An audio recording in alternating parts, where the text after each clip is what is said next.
You might not realize it, but a $50 dash cam could turn out to be a bargain, whilst one costing more than $450 could end up being a total waste of money. However, it's often difficult to tell the difference between one that's genuinely cheap and one that's simply total trash, just by looking at the sales page.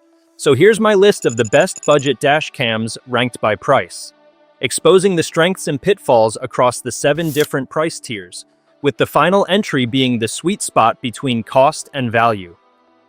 The under $50 category is our first danger zone, but it's also where you can bag yourself a great deal if you have clear buying requirements and know exactly what to look for. Because this is the price range where manufacturers make their most ambitious promises and then quietly let you down.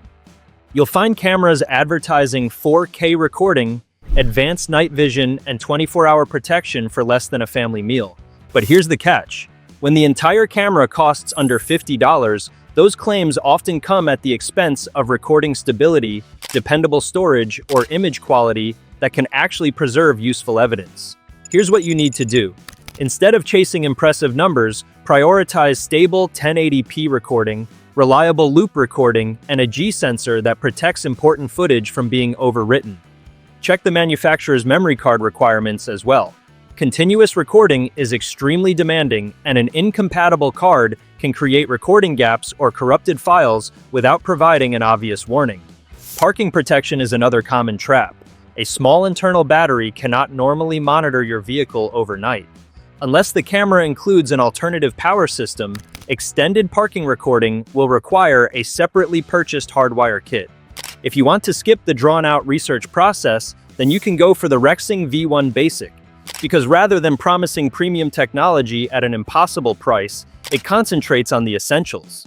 You get 1080p recording at 30 frames per second, WDR, loop recording, a collision-detecting G-sensor, and a 2.4-inch screen that lets you check the camera without depending on an app. Its 170-degree lens also captures a wide section of the road, making it useful for establishing how an accident developed. It's listed at just under $50 when I checked via the link below, and it provides a straightforward entry point from an established dashcam brand. It supports cards up to 256 gigabytes and clearly identifies compatible card requirements, which is more reassuring than buying an unknown camera with exaggerated specifications. So if it's good quality, then why is it so cheap? Well, that's because this is only a front-facing camera, making it ideal if you're mainly concerned about recording what's ahead of you. But if another vehicle approaches or hits you from behind, you won't have direct rear-facing footage of what happened. If you need to cover this very common blind spot, then it makes sense to move up to the next pricing tier. Because when you extend your budget up to $100, you can get more features, but you're still at risk of buying something that could turn out to be junk if you're not careful. And that's what arguably makes this price bracket even more dangerous than the last one. Because $100 might feel like a lot to you, and so your expectations may increase beyond what some budget manufacturers can reliably deliver. The biggest mistake here is assuming that a longer feature list automatically means you're getting a better camera. For example, 4K recording is worth having, but check what sensor is actually producing the footage.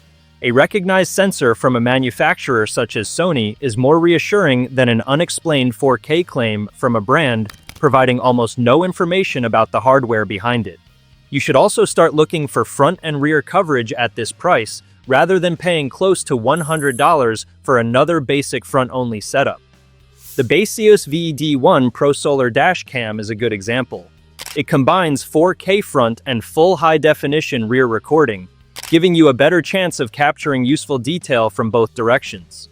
Its Sony Starvis sensor and HDR are designed to improve footage in difficult lighting, while GPS captures useful journey data alongside the footage. 5 GHz Wi-Fi also makes transferring important clips to your phone more convenient, and because a 32 GB memory card is included, you don't immediately have to spend more on storage.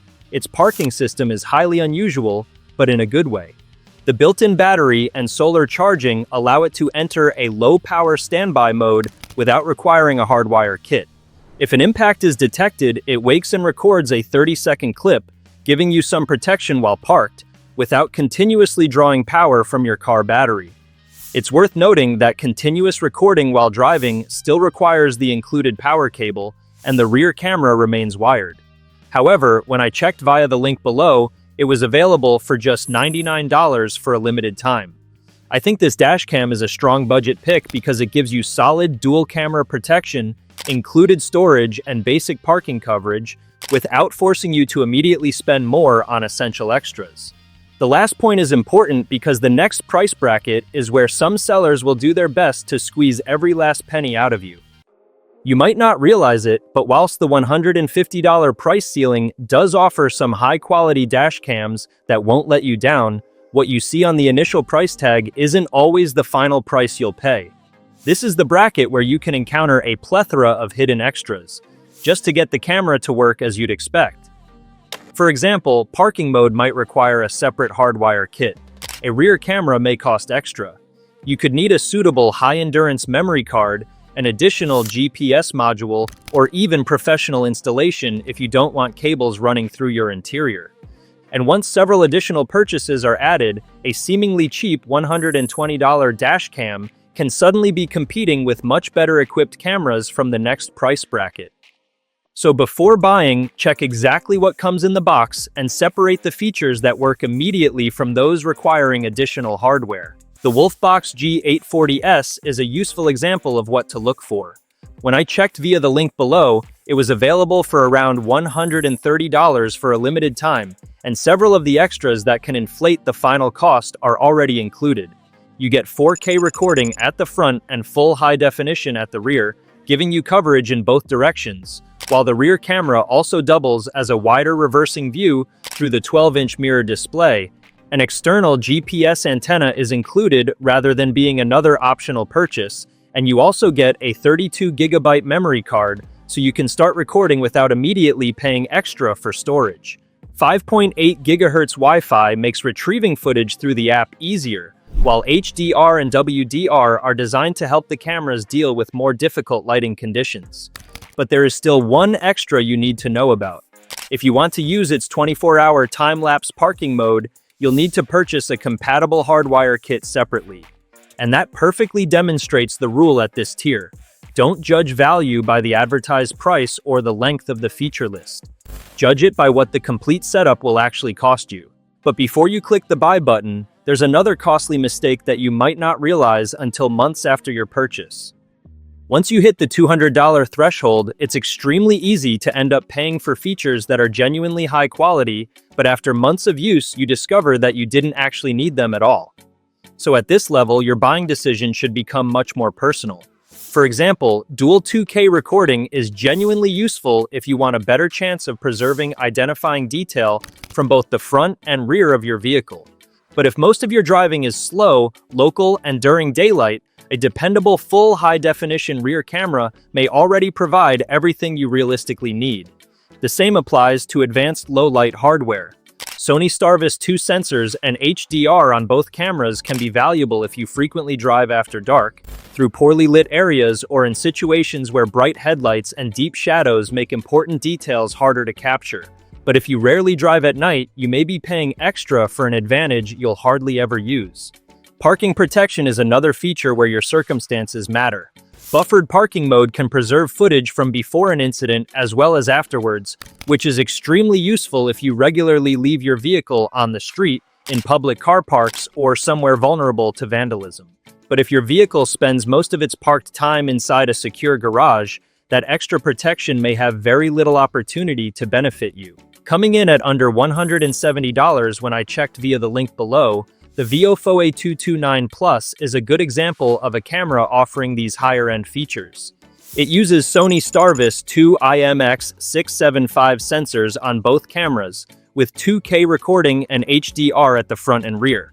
That makes it particularly appealing if you want strong evidence quality from either direction rather than concentrating the best hardware at the front.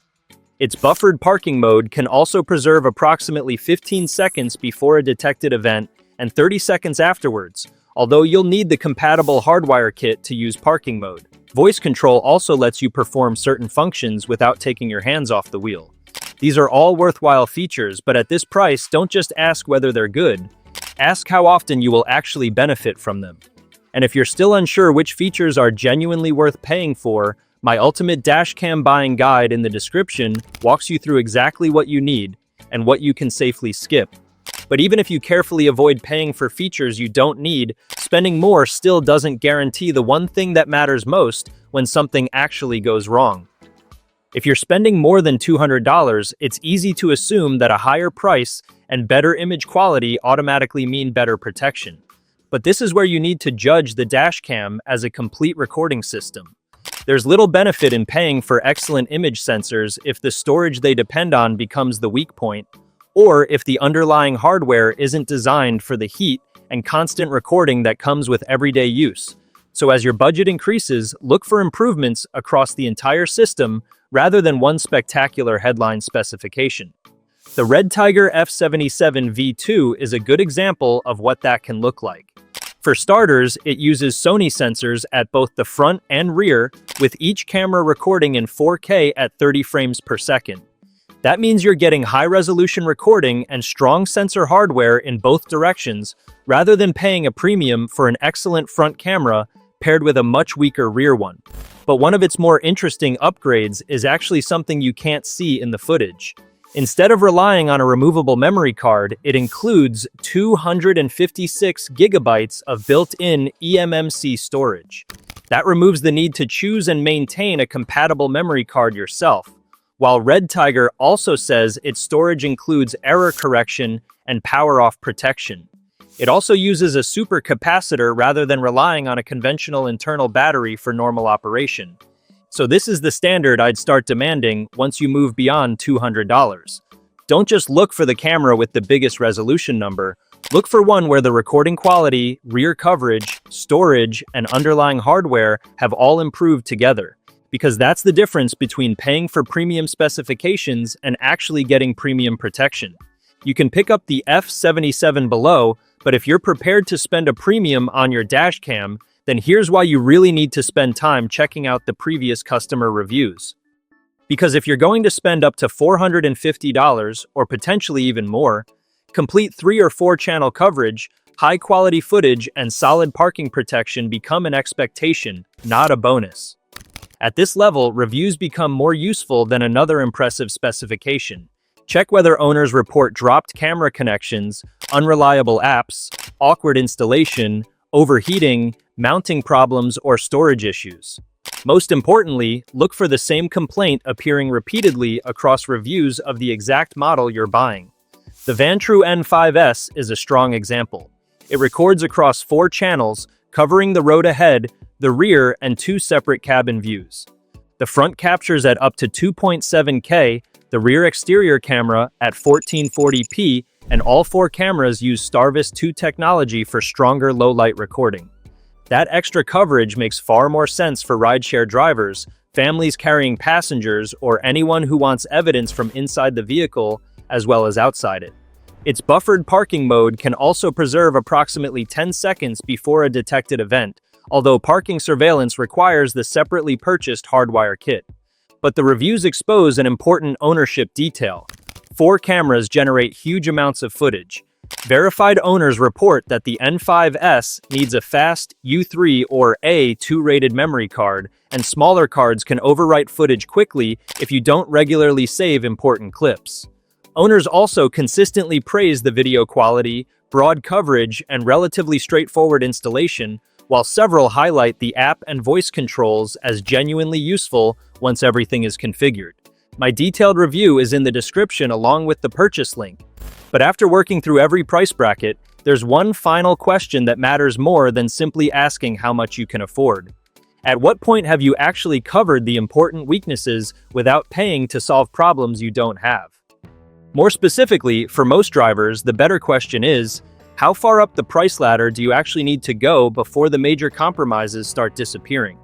And I think the answer is somewhere around the $200 to $250 mark. The BOTSLAB G980H4 channel is a good example of why. Instead of forcing you to compromise heavily on coverage, it gives you 3K recording at the front with 3 additional full high-definition cameras covering the rear, left, and right sides of the vehicle. That means you're covering far more angles than a conventional front and rear setup, which becomes particularly valuable for side impacts, parking incidents, or situations where the important action doesn't happen directly ahead or behind you. You're also not starting with bare-bones storage.